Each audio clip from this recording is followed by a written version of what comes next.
100% may hatid namin ng maayos para maka-engage yung middle namin. Mas madali kasi yung trabaho ng lahat pagka kasama talaga yung gitna. So, yun lang din yung, sinunod lang din namin yung sinabi ni Coach and yung sistema ng team.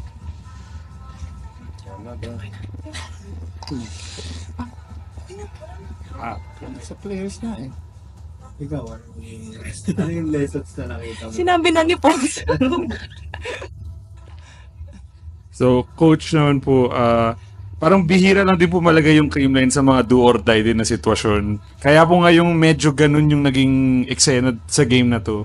Parang paano nyo po sinigurado sa team na yung approach nyo lagi, parang ganun pa rin, no? Di kayo masyadong mararatel sa idea na pwedeng malaglag kayo o pwedeng maging mahirap yung daan nyo sa finals. Hindi naman kailangan i-pressure yung team. Talagang dapat lang is talagang pagtuunan yung naging lapses last game. So, doon lang naman kami nag-focus kung ano yung kaingat na ng team.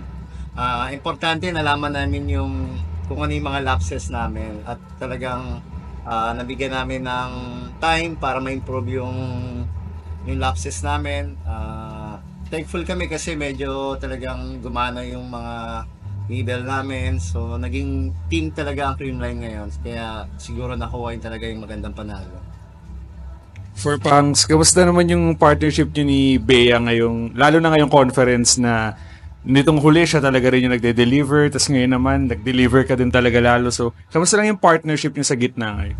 Ako sobrang happy ako sa kung ano yung nilalaro ni Bea din ngayon kasi sobrang talaga siyang nag-improve in terms of all skills. Talagang nung medyo alanganin ako, nandun talaga siya na tumutulong, nag-help talaga na para mas ayos yung team, mas maganda yung takbo ng mga play namin.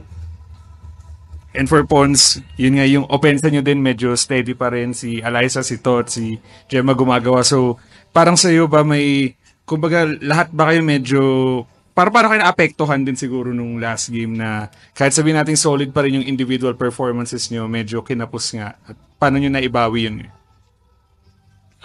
Actually, isa din talaga sa motivation namin yung game na yun eh. Kasi alam namin sa sarili namin na hindi ganun yung laro namin. Na mas may ilalaro pa kaming maganda na mas kaya pa namin ilabas yung kung ano talaga yung game namin. So, extra motivation din yun na yung pagkatalo namin nung last game na mas pagigihan pa namin talaga sa mga susunod na games.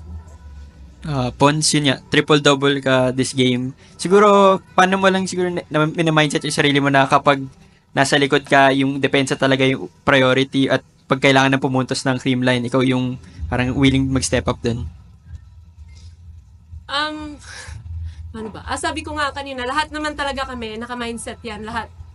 Nare-ready kami ni coach, mentally, physically, kung ano yung trabaho namin sa loob. Kasi may kanya-kanya naman kaming role sa likod. Pag nasa harap kami, papalo kami. Pag nasa likod naman kami, didepensa kami. So, yun lang, ginawa ko lang din talaga yung trabaho ko. And sobrang thankful lang din kasi gumana talaga lahat. Coach, next game niyo will be against Choco Mucho. Another big crowd and a big game for the team. So, paano lang yung magiging mindset ng team heading into that match? Siyempre, mindset. Makabalik kami sa training tomorrow. Yes. Makapanood ng game ngayon. Yung about sa lalaroin namin sa Thursday, talagang hindi namin masabi pero ibibigay namin yung 100% namin sa game on Thursday. Coach, kamusta po yung condition ni Gemma ngayon? Will we see her anytime soon? Si Gemma naman 100%, pero syempre, depende kasi sa magiging role ng bawat isa. So, kahit naman nasa bench ka, malaki pa rin yung role mo. Hopefully, may pasok siya sa next game. Pero based sa nilaro ng team ngayon ng 4-6, today, yung opportunity medyo mababang maipasok. Pero hopefully, makikita natin sa mga susunod na game.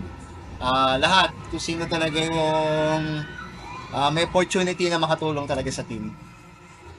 Thank you, Coach. Thank you, Pons. Thank you, Pams. Thank you so much.